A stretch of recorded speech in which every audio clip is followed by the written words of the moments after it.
I'm Kato from Eat Your Heart Out. We just released our second record, Can't Stay Forever, on the 9th of September. And yeah, we're really excited and really proud of it and happy that it's finally out in the world. Beautiful. Thanks for joining us today. Thank you for having me. My pleasure. So, as you mentioned, Eat Your Heart Out recently released the album Can't Stay Forever. So, I know it hasn't been that long, but how's the early reception been? It's been awesome. It's been really, really positive.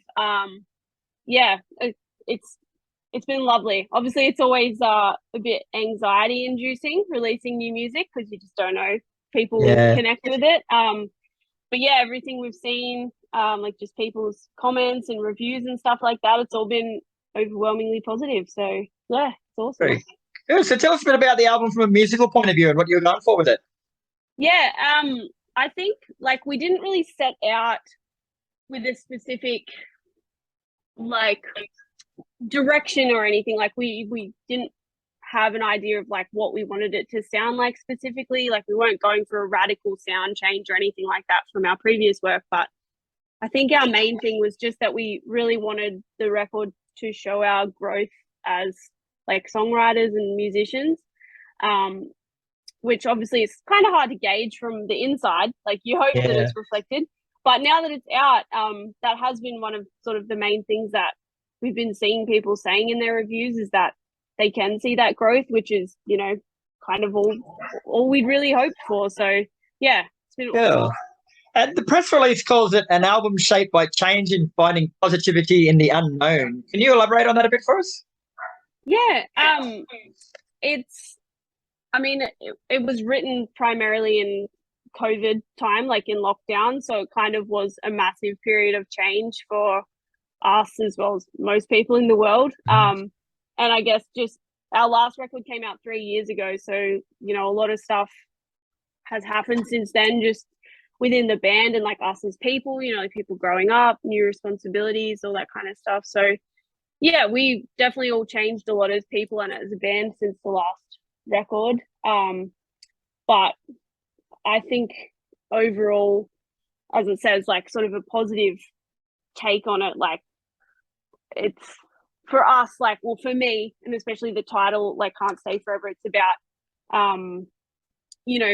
reminding yourself to appreciate the moments that you have while you have them, because as we've seen now, like, it can all change really quickly and it can all be sort of taken away and be totally out of your hands. So it's like, it's just kind of a reminder that no situation or anything is permanent. So you just got to Yeah. appreciate it while it's there. Oh. And we've mentioned musical growth, but how else does it differ from your 2019 album, Fluorescence? We were a lot more prepared when we made it. So Fluorescence was very rushed. Like it was our first record. We'd kind of just signed with a label and we were sort of working on this really quick timeline that we just totally weren't prepared for.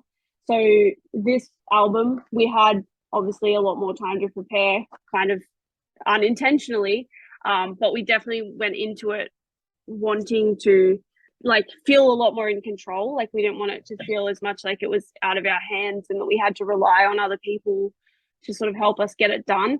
So yeah, we just I guess wanted to feel more ownership over it, like it was more our record.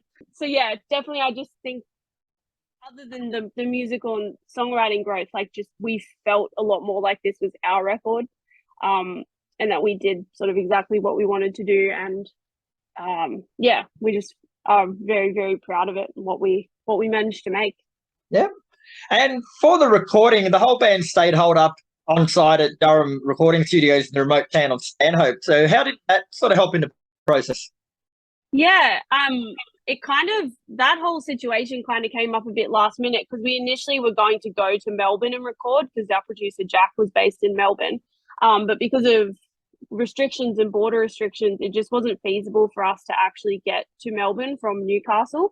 So we ended up finding this studio in Stanhope, which was about an hour from Newcastle. And it's like an Airbnb studio situation. And we managed to get Jack across the border to New South Wales. And yeah, went and lived in the studio together for 5 weeks. And I think, like, obviously, we've been a band for 10 years now. So we've spent a lot of time together. So it's not like it was anything new being sort of in that close quarters, but I think especially with like bringing Jack into the fold, we'd never worked with him before. We hadn't actually met him in person. We'd only done like we did a lot of Zoom calling and stuff for pre-production before he came up to make the record. But I think being kind of thrown into the, 5 weeks living and doing all that stuff together in such close quarters, it forges a really strong bond really quickly because you're there, like you're pretty much immediately best friends. So it was really cool in that sense, just that he immediately felt like part of the family. And it just gives you more flexibility, I guess, on getting stuff done. It's not like you go to the studio from 10 to 6 or whatever and then you go home. It's like if we wanted to keep working into the night until like 10 or 11 o'clock, we could. It kind of has that flexibility. Even after we're done recording for the day, we can still sit and work on some writing and just even chill out together. We played a lot of Crash Team Racing. That was kind of our wind down. It wasn't much of a wind down though, because it was very competitive. A lot of things were said, but they stay in the Crash Team Racing. What was said there stays there. So very cool. And in the lead up, you released the single Sour and Dawn from the album. So just shows that's all that someone's heard from it. Would you say they're a good sonic representation? Yeah, we kind of wanted to, with the singles, pick sort of points of the album that we felt summed it up. So like the first single, Down, was very one of the heavier songs, like one of the rockier songs on the record. So we kind of wanted to lead with that because we all gravitate towards that heavier kind of rocky stuff. And it's really fun to play live. So we wanted to lead with that one. And then the next one, Sour, did have a little bit more of a poppy edge. Like it definitely wasn't as heavy as a track. So yeah, it was intentional in that way to kind of show a couple of sides of the record. But I think there was still some stuff that we kind of kept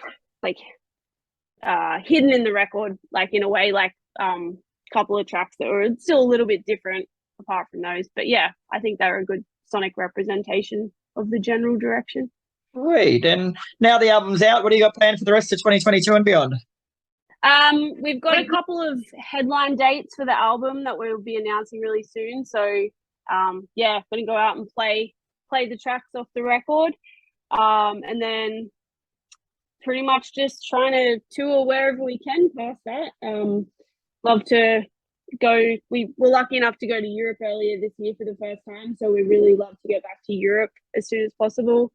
Would love to go back to the States and hopefully venture some places we've never been before and make some new friends. So yeah, just trying to take the record out on the road, really. Beautiful. Well, thanks very much for your time today. Can't Stay Forever is out now, and as they say, keep an eye out for the tour dates coming up shortly. Thank you very much. No worries. Enjoy the rest of your Monday. Thanks, you too.